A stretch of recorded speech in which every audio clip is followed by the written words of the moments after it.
बोबाल gravy पूरा मस्त घर रोषे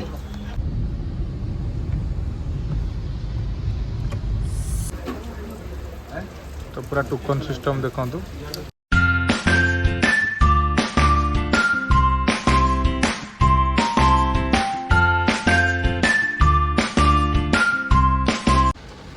नमस्कार जय जगन्नाथ आपण ओडिया पर आउट न्यू फ्रेश ब्लॉग को वेलकम।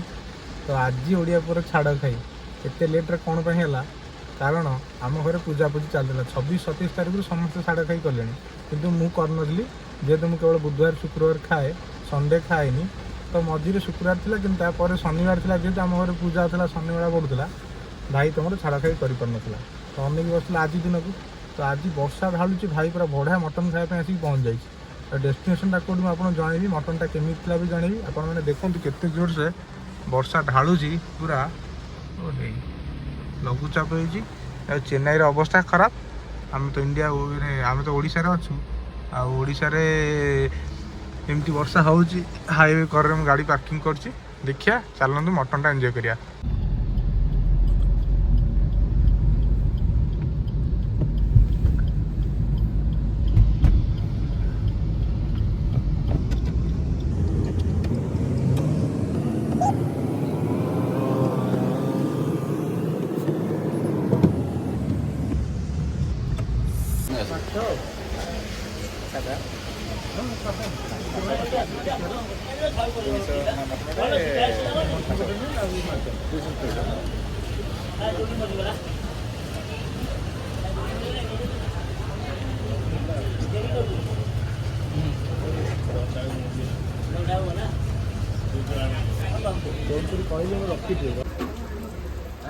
तो पूरा टोकन सिस्टम देखंतु आम भी अच्छु नना होटेल पूरा नना मटन माहौलटा देख को भाया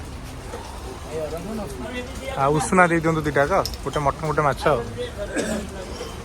वर्षा टे लोक कम अच्छे पूरा चालिया भितर टोकन सिस्टम पूरा टोकन दिगला। तो ये आसीगला मोर मटन माछ सांग खाइब माछ मु खाइबी मटन। तो मटन पीसटा देखो केमती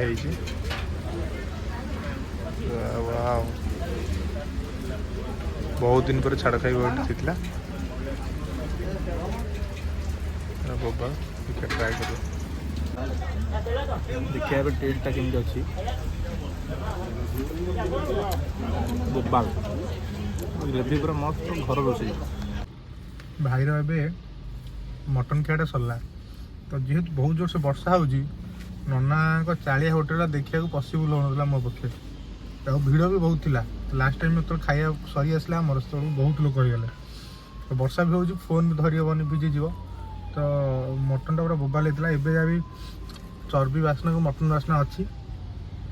तो आपण मैंने बहुत जन जानी थे लोकेशन कौटी जदि भी न जानते कौ मैंने तथा मुझे कहीदे आमर पूरा कटक आड़ू आसला बेलू नखरा छकरू ओभरब्रिज तले तले आसवे अल्प बाट आसले लेफ्ट साइड नना होटेल पड़ा बाँ पटे गोटे नना होटेल लिखाई थोड़ा नुह जोटा तापर चालियाटा लिखाई कि गोटे बड़ गछ आम थमेले देखिए कि फटोटा भी अच्छी से गचरे छिट हरिया ठाकुर बंधा है।